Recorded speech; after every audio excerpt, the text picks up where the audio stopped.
I think this is something for AAPIs, and I think for all of us to keep in mind as we are now going into month 7, month 8 of this pandemic, which is that the virus itself has not changed. It may be that we're experiencing quarantine fatigue, which is very real. It may be that restrictions are being loosened all across the US, but the virus is just as contagious, just as deadly as it was before. And we're now seeing the data that it's not even so much in these formal settings that people are getting infected. At the beginning of the pandemic, it was these congregate settings, and people have focused on how can we reduce infection rates, for example, in schools, in nursing homes, in these congregate settings. That remains very important. But I think where we are letting our guard down is with informal settings, gatherings with family, friends, our loved ones. Now, none of us want to think that our loved ones could be carrying coronavirus, and I know that no one would want to knowingly infect anyone else. But let's keep in mind that it's these informal settings that are now driving the pandemic. And so I would urge everyone to use an abundance of caution when we are interacting with loved ones too. So people who do not live in the same household as you, if you are gathering with them. I did want to ground us a little bit with some data on Asian American and Pacific Islanders. It's not necessarily something that everyone's all up to date on. I would say that early on in the pandemic, it was reported that Asian American and Pacific Islanders do not have COVID disparities. And that is what I think was distorted by the data problem with AAPI Health, which generally is either not collected at all, or they lump Asian Americans and Pacific Islanders together, or and certainly there's very little data disaggregated by national origin groups like Chinese or Vietnamese or Filipino or by language. So that's just a general problem for AAPI Health. It wasn't about until 2 months of the epidemic when some researchers in San Francisco noted that half the deaths in San Francisco from COVID were Asian Americans. And that led to additional research that showed that the proportion of deaths to cases, which is sort of an indication of how severe the disease might be, among Asian Americans was about 2 to 3 times higher than that of the overall population. And this was actually found in places like San Francisco, Los Angeles, Chicago, New York City, New Jersey, Nevada, Massachusetts, and a couple other states. And one potential explanation for this finding was that maybe Asian Americans weren't getting tested adequately in adequate numbers, or that they were getting poorer care, which led to higher deaths. There's also been some data more recently, both from survey data and also from the Kaiser Family Foundation, which looked at testing rates among about 50 million patients who are on the EPIC electronic health record, showing that Asian Americans were less likely to be tested for COVID than whites. And then when they were tested in this particular sample, they were about twice as likely to have a positive test compared to whites. For Pacific Islanders in California, which is where really the best data are coming from, they actually have the second or the highest or the second highest COVID-19 incidence rates of any racial and ethnic group in nearly every county that report NHPI data. And so obviously we do not want to combine Asian American and Pacific Islander data for this one. This is one of the reasons why we don't want to do that. As far as deaths from COVID is concerned, a recent report from the APM Research Labs found that the death rates for Pacific Islanders nationally was about 71 deaths per 100,000, which is only lower than, is lower only among Black and Indigenous Americans. And age-adjusted data on this show that Pacific Islanders were about 2.9 times more likely to die from COVID than white Americans. And the same report found that Asian Americans were 1.3 times more likely to die from COVID than white Americans. And then I'll finish with the excess death rate, which is, we compare the death rate from this year to prior years. The national excess death rate among Asian Americans in 2020 is 35% over prior years, compared to only 9% for white Americans.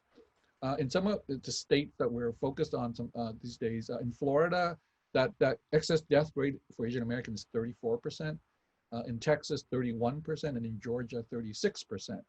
In Pennsylvania it's 51%, and in New York and New Jersey over 100%. So just to summarize, AAPIs have risk of exposure to COVID because they are overrepresented among healthcare workers and essential workers. They may not be getting tested for COVID adequately, and they die more from COVID than whites do, possibly because of higher comorbidities, poverty, or poor access to quality health care. Thank you.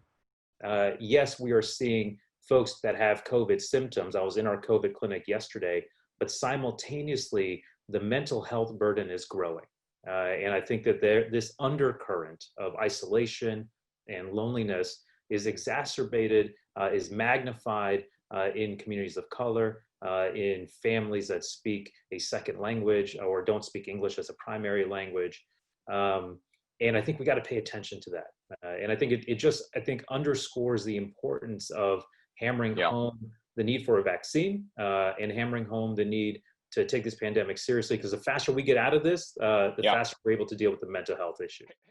I think one of the realities that we definitely have to focus in on is that API workers have a high percentage of being essential workers.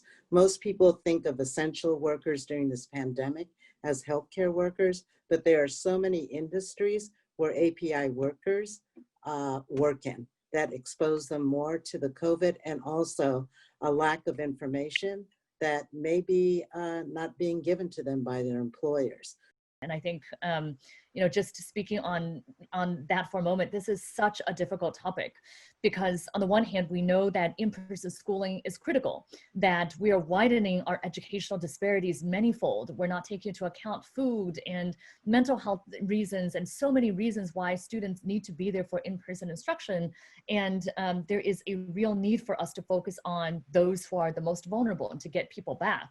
But on the other hand, you know, I also come to this as the daughter of a school teacher. My mother was a longtime school teacher in Los Angeles who had breast cancer. She died from breast cancer, but she was undergoing chemotherapy for 8 years and radiation for 8 years while being a school teacher in LA. And I think about all the teachers who want to be back, but who need to have protection for their health as well. And I think that at the end of the day, this is not something that can exist in a vacuum. We can't look at schools as, oh, let's get people back in schools without thinking about what's happening in the communities around us. If there is widespread community surge, we can't keep schools safe. And so ultimately, we as a society have to decide what are those things that are the most important. If schools are the most important, then we have to be making trade-offs in other ways and saying, what are those other places that are less essential? Right. That we may want to close in the meantime. But we totally ignored the fact that this virus is basically a virus of breathing and talking, of not just 6 feet proximity, but any proximity indoors if you don't have ventilation. And, you know, in terms of from an AAPI perspective, is the Japanese actually knew about this and took aerosol airborne precautions from the very beginning. They assumed this virus is airborne from the beginning. And hence they focused on masking, obviously, but also ventilation, also, you know, air filtration, and completely redoing the subways where also no one talks during subways and keep all windows down on subways. Like all these things where had we just learned a little bit more from the Japanese and did more, just like the testing that the South Koreans did, and heeded the warnings coming from China that this was very real. And, you know, even Trump, according to Woodward's tape, clearly recognized, oh, Bob, this is airborne. It's you breathe and you get it. And he was advised based on, you know, his contacts in China. And had we just listened to the early science and look at how did the successful countries, you know, Japan, South Korea, Taiwan, successfully stop it, we could have avoided so much casualty and infection and grief in this. And so I think, you know, that's where the frustration is. We're 6-7 months behind the rest of Asia in realizing that this virus is airborne. The PPE is just extremely frustrating. We should have, could have, would have had way more protection for us if only we induced DPA, the Defense Production Act. And the fact that we failed to do or order any PPEs until mid-March is an epic failure on the US part because our strategic reserve quickly ran out within a few weeks.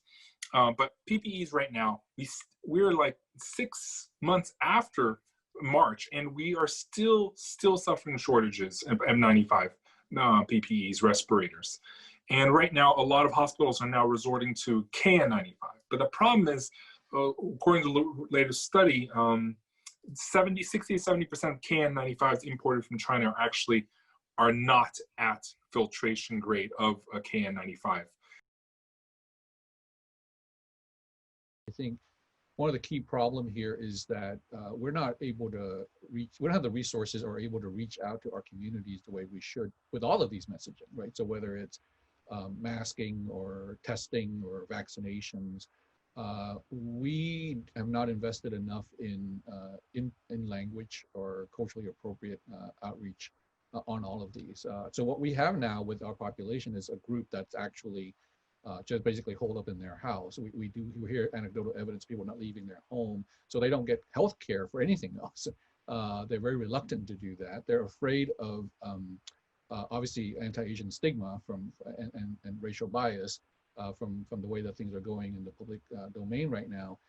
And then so even when we were to come up with really great ways of solving some of these problems, which we hope we'll have in the next year or two, our communities are still going to be behind on this because we're not investing in it. The second thing here is that when you invest in communities of color, you can get the outcomes that are desired. And so the example I would give is that recently we have invested heavily at our nonprofit health center in drive-through flu vaccines. And I think there was this question, okay, and our population is largely Spanish speaking, will a largely Spanish speaking population that perhaps has a historical distrust of some of the medical services here in the Austin area come out for this kind of massive campaign? And the answer is every single day, all 35 slots of our drive-through vaccine clinic are filled every day. And we've been doing this now for 2.5 weeks straight. And so, to me, the lesson learned there is, let's not make the assumption that our communities aren't going to show up. The answer is, and I think to the point that was made, is that we've got to invest in culturally competent outreach strategies, because if we do so, our communities will show up for appropriate care and treatment and services. But we got to make the investment. And I think that's what I'm seeing here on the ground. I mean, obviously I'm biased, right? I just finished running an 18-month race for the US Congress. And so what drove me into that race was this idea that for those of us here in medicine, we take an oath to do no harm. And when we look at the slate of policies or changes to policy that are being proposed by folks in power right now in Washington, those policies directly harm the communities and patients that we serve. And so then therefore we have an obligation to speak out. Being political in and of itself is not a negative thing. Being partisan is, and there is a distinction there. Being political means fighting for the rights and fighting for the empowerment of the communities we serve. That's a part of the democratic process. That's what our country is founded on.